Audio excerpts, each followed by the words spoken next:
Welcome back. Hope you're enjoying Sportsworld. Time now to talk racing right around the country. Tony Burke, the racing editor of The Age, has joined us, and a man who's been on holiday but only has a month to go and then he's back in town. And I guess champion of the bit, Lee Friedman. Welcome.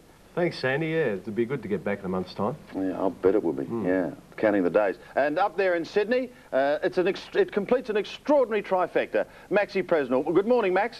Top of the morning to you, gentlemen. It's good to see that it's age before beauty in Melbourne. Max, we won't discuss age at this stage of the morning, I don't think.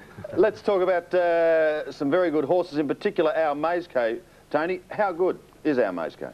Well, our Maeskay is certainly rated New Zealand's best three-year-old, and was New Zealand's the best two-year-old last season. The win yesterday in the San Domenico I thought was very, very impressive. I liked the way he went to the line because at one stage in the straight it did appear as if the John Hawkes trained strategic would pick him up, and he just kept on going, our Maeskay, and I thought he looked very, very good in winning. I don't know how Max feels about it, but I would think that our Maeskay is one of the most promising young sprinters about. It was a good win, and our Maeskay thoroughly deserved to win. However, I do think there was a soft stage in the race, possibly about now, where the pressure wasn't on the front markers, wasn't on our Maeskay, and I think that enabled him to get home. I do think our Maeskay has picked up from where he left off as being a very, very competitive sprinter, certainly as good as the others. Luck in running will tell the difference, but the tempo of the race, I think, suited the front runners. I was surprised that more use wasn't made of the speed of Milrich, but nevertheless, you could run it 10 times. She wouldn't have won the race, but she might have beaten our Maeskay for strategic. Our Maeskay able to hang on, score convincingly. To my mind, the best horse to come out of the race probably wasn't seen in the film, and that's Lee Friedman's Flying Spur. What did you think of the effort, Lee? Well, it's interesting you should say that, Max, because initially, I looked at the horse and thought, well, it was a little bit disappointing. When I was talking to Shane Dye last night, and he said that they ran the final 600-metre sectional in about 33.5 or something like that. So it tends to indicate that the race was run, in two parts. They sort of went a bit slow early and came home really strongly. So, yeah, I was, in that respect, I was pleased. The future now for our Maeskay? Well, Max, is that right that he'll be heading to Melbourne in a few weeks for the Ascot Vale Stakes?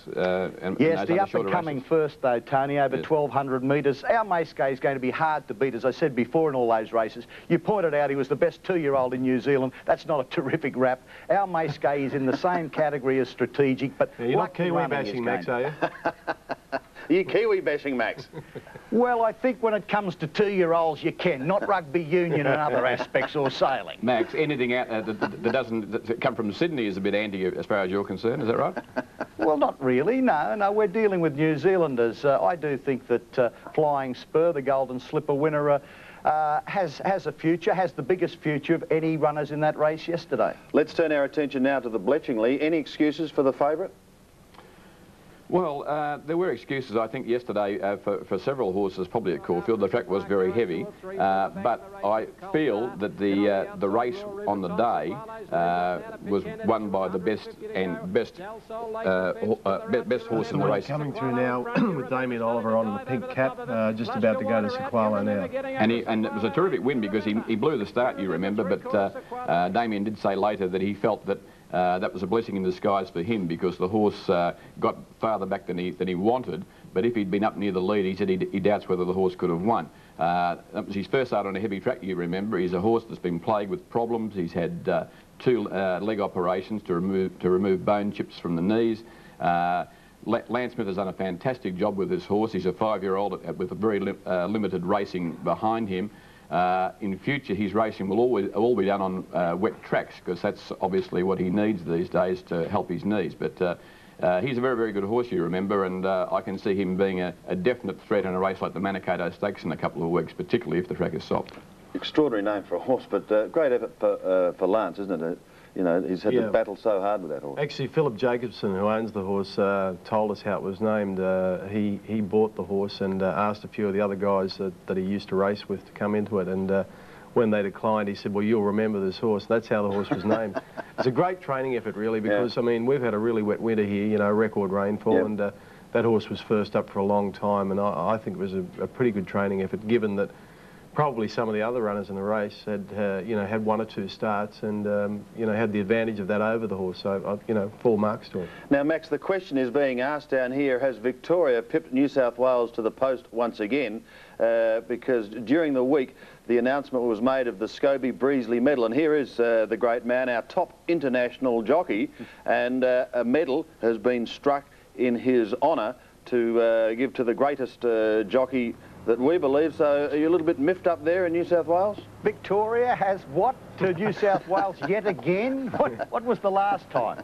No, I'm always miffed when I think of a great horseman like Scobie-Breezley, because he was one of the greats. I was fortunate enough to see Scobie ride in his halcyon years in Great Britain, a horse called You are old enough, Max, one of the great sights. Yeah. Actually, I mean, just on a serious note, and taking absolutely nothing away from Scobie, but could someone like a Roy Higgins, you know, feel as though well, maybe a medal could have been after him, or are we talking international performances here? Well, certainly with Scobie, because he rode over 3,000 winners in his career, included 2 English derbies, an Arc de Triomphe. He rode 100 winners, I think it was 3 or 4 years, more than 100 winners, 3 or 4 years in a row in England against the best competition.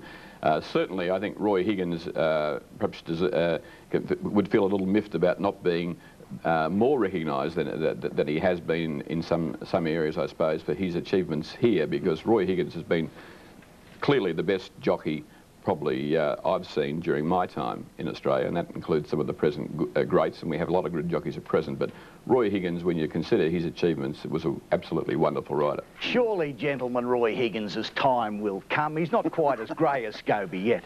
Well, I mean, we'll that's right, each time, but I mean, there again. Make a comeback, we don't know. All right, gentlemen, our time is up. Max, thank you very much, and we hope you have a good week. Oh, yes, I tend to agree. We've got Rand Week tomorrow, bank holiday, always. And so this is where we